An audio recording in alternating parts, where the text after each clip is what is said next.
नमस्कार, मैं हूं अंजनी कुमार मिश्रा। आवाज़ इंडिया में आपका स्वागत है। बड़ी खबर आ रही है महाराष्ट्र के पालघर से, जहां एक केमिकल फैक्ट्री में आग लगने की जानकारी सामने आ रही है। यह आग पालघर के बोईसर तारापुर एमआईडीसी स्थित कंपनी में लगी है। बोईसर के सलवाड़ शिवाजी नगर इलाके में स्थित यूके के एरोमेटिक केमिकल फैक्ट्री में यह आग लगी है।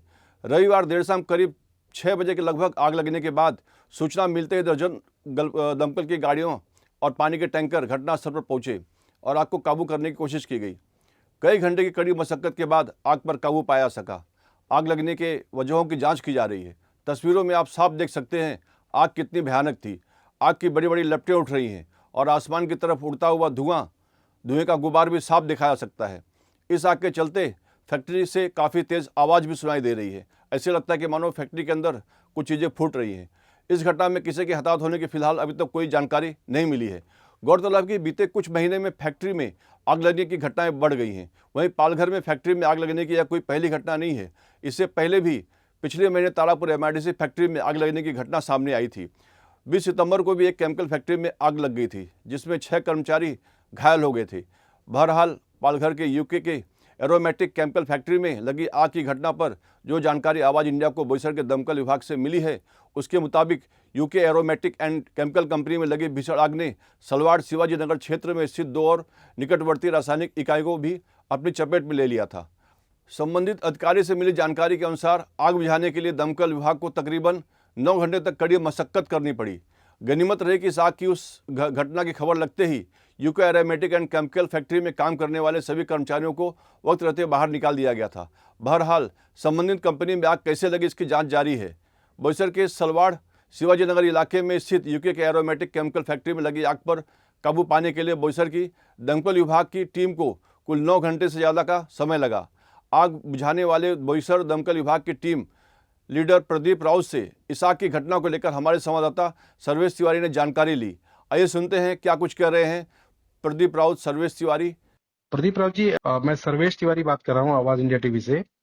ये कल जो बोईसर में देर शाम जो आग लगी थी यूके एरोमेटिकल्स केमिकल्स फैक्ट्री में, जी ये आग कितनी बड़ी थी और इस कंपनी में बनता क्या था और आप लोगों को कितनी मशक्कत करनी पड़ी आग बुझाने के लिए? जी देखिए, आग इतनी थी कि पूरी तरह से दोनों कंपनी को उन्होंने ले लिया था आग ने।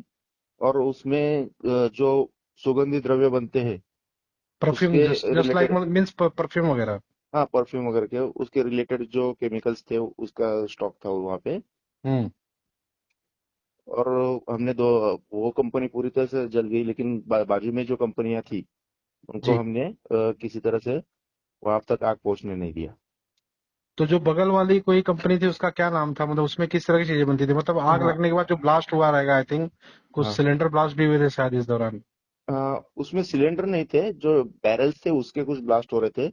उसके बगल में थी एक एईएफ कंपनी थी, एईएफ टेक्नो प्रोडक्ट्स थी। और कोई श्री नाम की भी कंपनी थी क्या कोई? श्री, हाँ एक श्री केमिकल्स थी, लेकिन उनको कोई इम्पैक्ट नहीं हुआ। इसमें हुआ, एईएफ में थोड़ा सा इम्पैक्ट हुआ, जो जी। हमने बचा लिया, उसमें ज्यादा नुकसान नहीं होने दिया। तो ये टोटल कितनी गाड़ियां आपकी फायर ब्रिगेड की गई थी विथ वाटर टैंकर के साथ, और कितने वहाँ घंटे लगे आप लोग को आग काबू पाने के लिए? क्योंकि आग का जो फ्लेम था वो काफी ऊपर तक दिखाई दे रहा है, जिस तरह से वीडियो में दिखाई दे रहा है। जी हाँ, वहाँ पे घटनास्थल पे वहाँ पे 9 फायर ब्रिगेड के दमकल की गाड़ियां थी। उसके साथ 2 वाटर टैंकर थे जो हमें कंटिन्यूस पानी प्रोवाइड कर रहे थे। और हम वहाँ पे भी पानी लेके यहाँ वहाँ से हमारी ऑफिस के टैंक से वहाँ पे पानी फायर फाइटिंग काम कर रहे थे। तो अभी पूरी तरह से रात कितने बजे तक आप लोगों ने काम किया, और क्या कूलिंग का काम पूरी तरह से हो गया है कि अभी भी कुछ इंक्वायरी बाकी है? क्योंकि आग कैसे लगी अभी तक पता नहीं चल पाया है। नहीं, आग का कोई रीजन हमें भी मालूम नहीं। कूलिंग का काम लगभग हमने 2 बजे तक किया है। उसके पहले 1 डेढ़ घंटा, मतलब 12:30 बजे तक हमने आग पे अच्छे से काबू पा लिया था। राउत साहब, एक आखिरी सवाल कि पिछले कुछ महीनों से हम नोटिस कर रहे हैं कि पालघर में कुछ फैक्ट्री में, जिस तरह से तारापुर एमआईडीसी में कुछ महीने पहले और एक आग लगी थी जिसमें 6 मजदूर शायद इंजर्ड भी हुए थे। ये घटनाएं जो हो रही हैं, तो इसमें जो इंक्वायरी बैठती है, जांच रिपोर्ट लोकल पुलिस स्टेशन और आप लोग दोनों जन मिलके करते हैं, या फिर आपकी अकेली टीम इसको अलग से एक रिपोर्ट बनाती है? नहीं देखिए, हमारा इसका कोई जांच रिपोर्ट तो नहीं होता है। हम फायर फाइटिंग का काम करते हैं और जो कुछ है इंजर्ड या तो कुछ है उनको हॉस्पिटलाइज काम करने का काम करते हैं। हमारे यहाँ पे ऐसे कोई रिपोर्ट करने वाली टीम नहीं है जो उसका फॉरेंसिक रीजन निकाल सके। क्या जो फैक्ट्री में आग लगी थी वहां पर फायर सेफ्टी के तमाम इंतजाम थे? वहां पे कुछ पाया आप लोगों ने? वहाँ पे कंपनी के एक्सटिंग्विशर्स थे, बाकी तो कोई फायर का ये नहीं था, एक्सटिंग्विशर्स थे उनके। मतलब फायर सेफ्टी के पूरे इंतजाम थे क्या उनके पास? मतलब जो होने चाहिए जैसे केमिकल कंपनी के पास, अगर वो परफ्यूम जैसे चीजें बनाती हैं तो।